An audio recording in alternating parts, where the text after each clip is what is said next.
Hello student, welcome to K2 class. आज हम लोग पढ़ेंगे क्लास 10 का लेसन नंबर 2 बहुपद यानी पोलिनोमियल्स। इसे हम लोग पहले पढ़ेंगे, इसके डिफिनेशन को जानेंगे, इसके प्रोसेस को जानेंगे। उसके बाद हम लोग एक्सरसाइज पे आएंगे। हम पहले ही यानी किसी भी लेसन को पढ़ाने से पहले उसके कॉन्सेप्ट को क्लियर करते हैं, उसके बेसिक को कंप्लीट करते हैं। उसके बाद हम किसी भी बुक का एक्सरसाइज को बनाते हैं।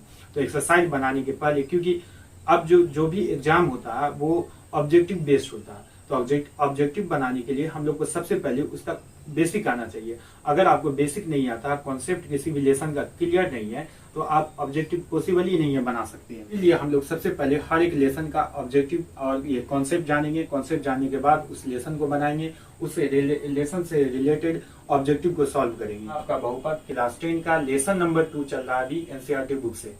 तो बहुपद लीजिए, बहुपद का डिफिनेशन होगा यहाँ। बहुपद का डिफिनेशन हम लोग यहाँ लिखेंगे।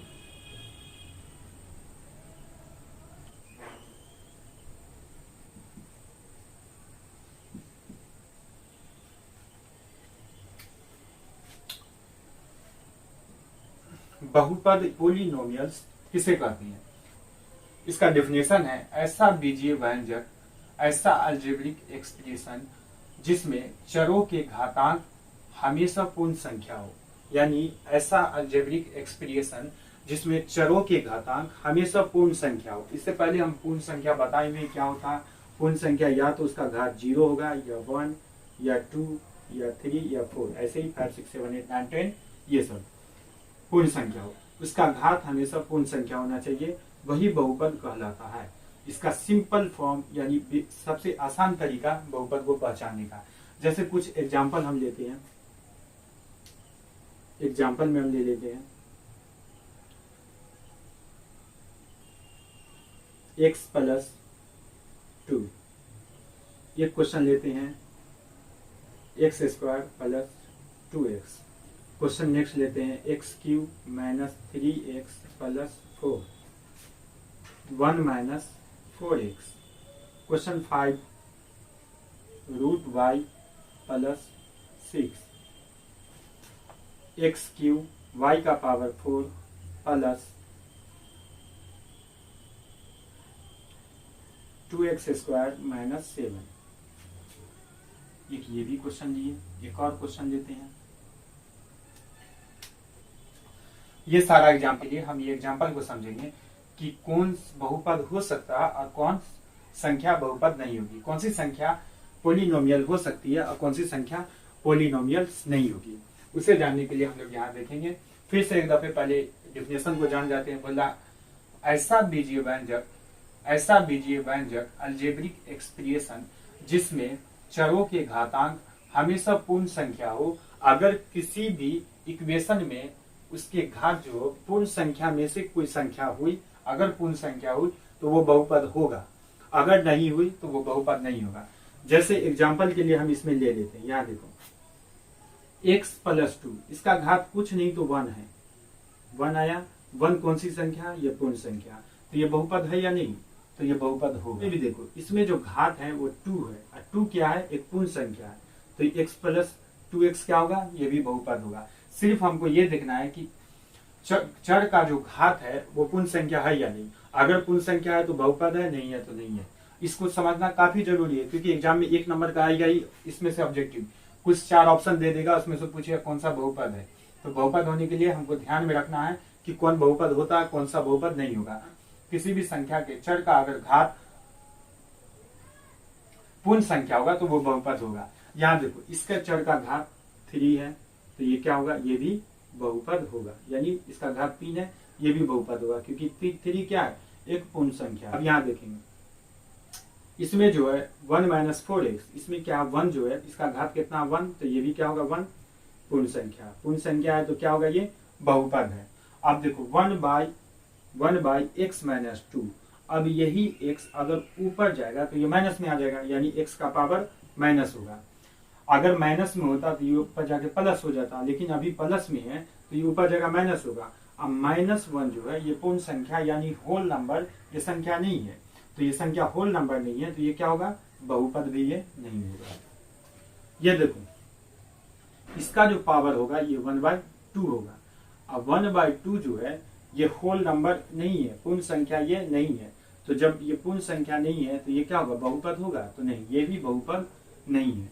अब यहाँ देखेंगे 3 4 2, ये है पावर में 3 4 2 है, तो ये क्या है, बहुपद है? तो हाँ बहुपद है, क्योंकि ये सारी संख्या क्या है, होल नंबर है, पूर्ण संख्या है, तो ये भी बहुपद है। कि इसमें देखो, इसमें पावर ही -2 में है, इसका पावर कितना, -2, तो ये क्या होगा, पूर्ण संख्या नहीं है, इसलिए ये बहुपद नहीं होगा। तो बहुपद को हम लोग समझ गए। अब बहुपद के कुछ पद, अब बहुपद के टाइप्स पढ़ेंगे। सबसे पहले हम लोग चर और अचर को जान जाते हैं, यानी वेरिएबल और कांस्टेंट को जान जाते हैं, वो क्या होता है, उसके बाद हम आगे बढ़ाएंगे। तो इसे उतार ले, अगर एग्जाम्पल की आप लोग कुछ हुआ था तो एग्जाम्पल को लिख ले कि बहुपद एक्चुअली होता क्या, बस। इसे देखिए, ये घात यानी डिग्री, ये सारा चीज हम लोग 7 8 9 में पढ़े हुए हैं। अब फाइनली हम लोग 10 में पढ़ के इसे छोड़कर आ पाएंगे। तो ये घात, ये डिग्री क्या होती है, बहुपद का जो मैक्सिमम पावर होता है, बहुपद का जो मैक्सिमम पावर होगा उसी को डिग्री बोला जाता है। जैसे हम दे दिए बहुपद में x³ + 3x का पावर 7 + 2x, तो इसका मैक्सिमम पावर क्या हुआ, इस इक्वेशन का मैक्सिमम पावर 7 है, तो इसका डिग्री क्या होगा, 7 हो गया। ये हो गया आंसर, यही होता है घात यानी डिग्री। जैसे हम ले लिए y³ + x + 2x², इसमें इसका डिग्री क्या होगा, तो 3 होगा। मैक्सिमम पावर ही इसका डिग्री कहलाता, हिंदी में इसे घात बोला जाता। ये हो गया डिग्री, समझे। अब चर अचर को देख लेते हैं। अब देखेंगे हम लोग चर को। चर क्या होता है, इसे हिंदी में, इंग्लिश में वेरिएबल बोला जाता है।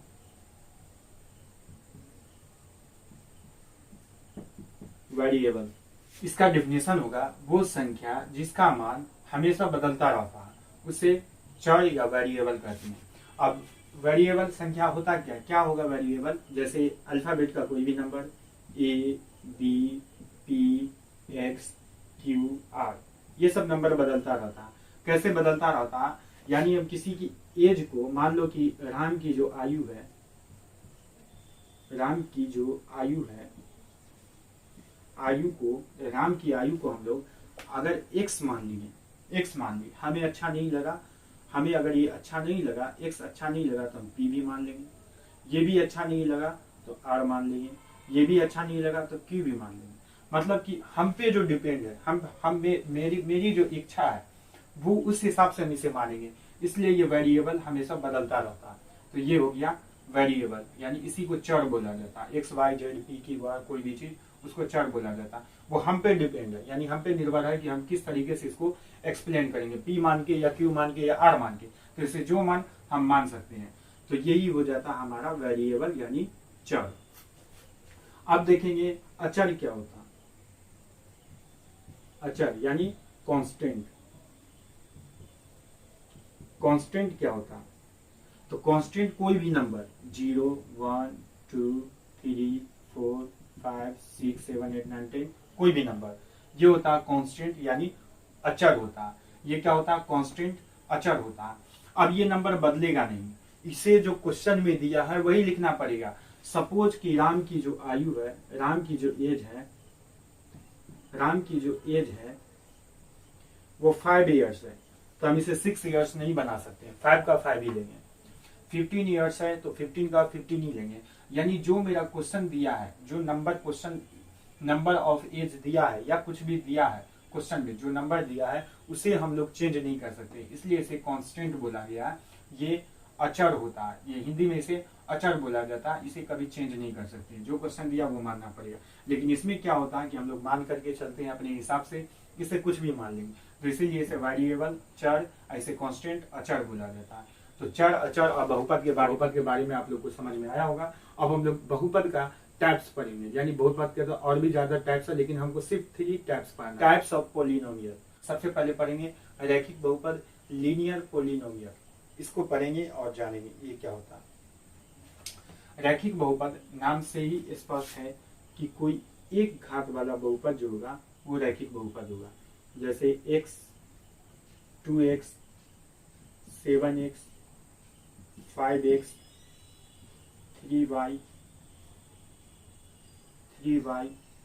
x + 2 3x + 9 4x + 6। ये सब क्या है, रैखिक बहुपद। जिस बहुपद की घात 1 हो उसे रैखिक बहुपद कहते हैं, उसे क्या कहेंगे, रैखिक बहुपद या लीनियर इक्वेशन बोलेंगे। तो इसकी घात 1 है, ये लीनियर इक्वेशन हुआ। इसकी भी घात 1 है, लीनियर इक्वेशन हुआ। जब कोई घात नहीं हो, यानी इसका डिग्री जब कुछ भी नहीं हो तो 1 होता है, तो जिसका डिग्री 1 हो वो लीनियर इक्वेशन आएगा। तो इसका भी 1 है लीनियर इक्वेशन। ये पूरे में देखो, इसका भी 1 है लीनियर इक्वेशन, इसका भी 1 है लीनियर, और ये भी 1 है, तो ये सारा क्या हुआ, लीनियर इक्वेशन। अब हम लोग नेक्स्ट पढ़ेंगे इसका सेकेंड टर्म। सेकेंड जो इंपॉर्टेंट है वो है क्वाड्रेटिक पोलिनोमियल, यानी द्विघात बहुपद। अब हम लोग पढ़ेंगे द्विघात बहुपद के बारे में। उसका कुछ एग्जाम्पल है, यहाँ लिख लेते हैं। एग्जाम्पल से ही समझ जाएंगे क्या होता है। नाम से ही पता चल रहा, द्विघात यानी 2 घात वाला बहुपद को द्विघात बहुपद बोलेंगे। जैसे एग्जाम्पल है x² + 2x + 1, 3x² - 5x + 4, 6x² - 2x + 4। ये सब क्या है, क्वाड्रेटिक पोलिनोमियल है। क्या है ये, क्वाड्रेटिक पोलिनोमियल है, यानी द्विघात बहुपद है ये सब। क्योंकि इसका घात 2 है तो ये हो गया क्वाड्रेटिक पोलिनोमियल। अच्छा, इसका भी घात 2 है तो ये भी हो गया क्वाड्रेटिक पोलिनोमियल, यानी द्विघात बहुपद। अच्छा, इसका भी घात 2 है तो ये क्या कहलाना, द्विघात बहुपद। एग्जाम्पल यानी ऑब्जेक्टिव में क्वेश्चन आ सकता है कि निम्नलिखित में कौन द्विघात बहुपद है, तो ऑप्शन में देखेंगे जिसका घात मैक्सिमम घात 2 होगा वो हो गया द्विघात बहुपद। अब हम लोग पढ़ेंगे त्रिघात बहुपद, यानी 3 घात वाला बहुपद, क्यूबिक पोलिनोमियल। क्या पढ़ेंगे अब हम लोग, त्रिघात बहुपद क्यूबिक पोलिनोमियल, त्रिघात बहुपद क्यूबिक पोलिनोमियल। अब इसका एग्जांपल देखेंगे, नाम से ही 3 पता चल रहा है कि 3 पावर वाला। तो इसका जो एग्जांपल होगा वो होगा 3x का पावर 3 + 5x³ + 3x²। ये हो गया त्रिघात बहुपद। मैक्सिमम घात इसका 3 है, इसलिए क्यूबिक पोलिनोमियल हो गया ये। नेक्स्ट इसका और भी एग्जांपल ले लेते हैं, 1/2x³ - xy + 7x²। ये भी हो गया त्रिघात बहुपद। सिर्फ हमको पावर से मतलब है, इससे मतलब नहीं है, समझे। तो ये हो गया हमारा त्रिघात बहुपद क्यूबिक पोलिनोमियल। तो इसे हम लोग लिख सकते हैं 3 घात वाला, ये हो गया। एग्जांपल और भी देना तो देख लो, 7x² + 10x + 5x³। ये क्या होगा, ये भी हो गया त्रिघात बहुपद क्यूबिक पोलिनोमियल। अब हम लोग बहुपद का कुछ कॉन्सेप्ट जाने, बहुपद के बारे में जाने, वेरिएबल और नॉन वेरिएबल को जाने। उसके बाद हम लोग पढ़े, यानी बहुपद के टाइप्स को पढ़े। 3 टाइप्स पढ़े हैं, जो कि और भी ज्यादा होता है, लेकिन हम लोग को 10 तक 3 टाइप्स की जो होता है इतना ही पढ़ेंगे। एक पोलिनोमियल्स होता है शून्यक बहुपद, उसे भी थोड़ा जान जाएंगे। उससे रिलेटेड क्वेश्चन आपको एक्सरसाइज 2A में 2.1 में है, जो आप उसे जानेंगे।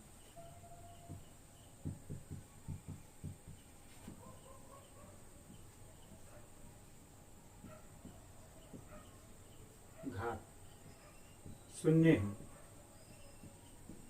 शून्य हो उसे